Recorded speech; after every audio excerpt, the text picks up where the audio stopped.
English Core Course, Class 11, Hornbill. Chapter number 4, Landscape of the Soul. A wonderful old tale is told about the painter Wu Daozi, who lived in the 8th century.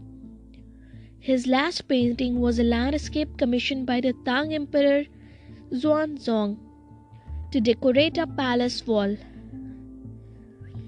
The master had hidden his work behind a screen so only the emperor would see it. For a long time, the emperor admired the wonderful scene, discovering forests, high mountains, waterfalls, clouds floating in an immense sky, men on hilly paths, birds in flight. "Look, sire," said the painter in this cave.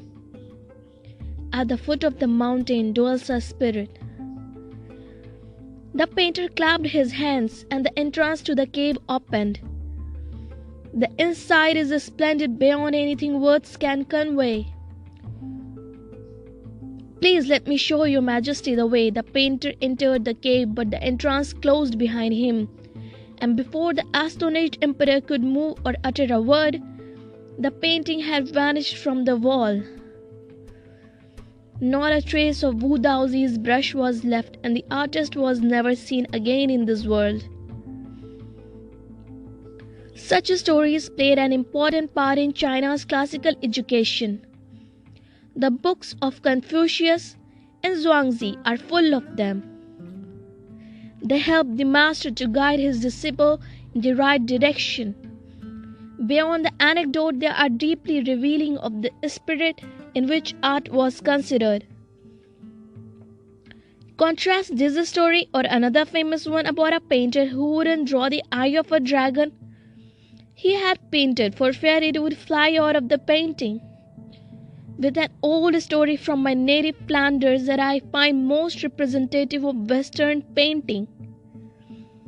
In 15th century Antwerp, a master blacksmith called Quentin Metzies fell in love with a painter's daughter.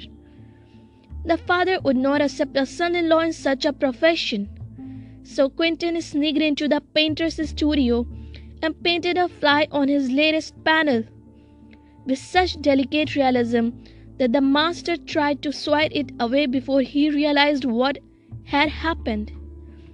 Quentin was immediately admitted as an apprentice into his studio. He married his beloved and went on to become one of the most famous painters of his age. These two stories illustrate what each form of art is trying to achieve: a perfect illusionistic likeness in Europe, the essence of inner life and spirit in Asia.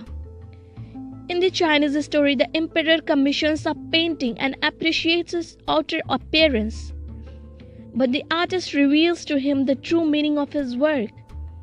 The emperor may rule over the territory he has conquered, but only the artist knows the way within. "Let me show the way," the Tao, a word that means both the path or the method and the mysterious works of the universe. The painting is gone, but the artist has reached his goal beyond any material appearance. A classical Chinese landscape is not meant to reproduce an actual view, as with a Western figurative painting. Whereas the European painter wants you to borrow his eyes and look at particular landscape exactly as he saw it, from a specific angle, the Chinese painter does not choose a single viewpoint. His landscape is not a real one, and you can enter it from any point, then travel in it. The artist creates a path for your eyes to travel up and down, then back again in a leisurely movement. This is even more true in the case of horizontal scroll, in which the action of slowly opening one section of the painting, then rolling it up to move on to other, adds a dimension of time which is unknown in any other form of painting.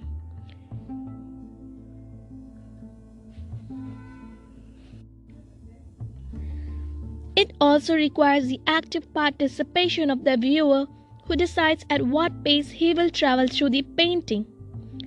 Participation which is physical as well as mental. The Chinese painter does not want you to borrow his eyes, he wants you to enter his mind. The landscape is an inner one, a spiritual and conceptual space.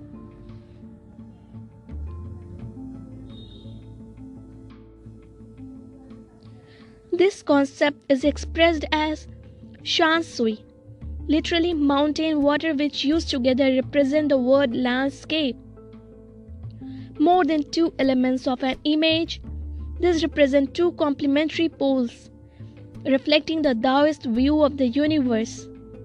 The mountain is yang, reaching vertically towards heaven, stable, warm, and dry in the sun, while the water is yin, horizontal and resting on earth, fluid, moist, and cool.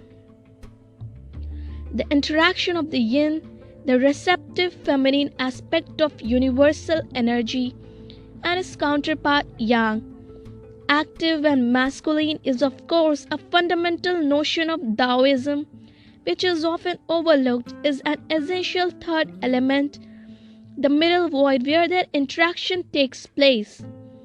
This can be compared with the yogic practice of pranayama: breathe in, retain, breathe out. The suspension of breath is the void where meditation occurs. The middle void is essential, nothing can happen without it. Hence the importance of the wide unpainted space in Chinese landscape. This is also where man finds a fundamental role. In that space between heaven and earth, he becomes the conduit of communication between both poles of the universe. His presence is essential even if it's only suggested. Far from being lost or oppressed by lofty peaks, he is, in Francois Cheng's wonderful expression, the eye of the landscape.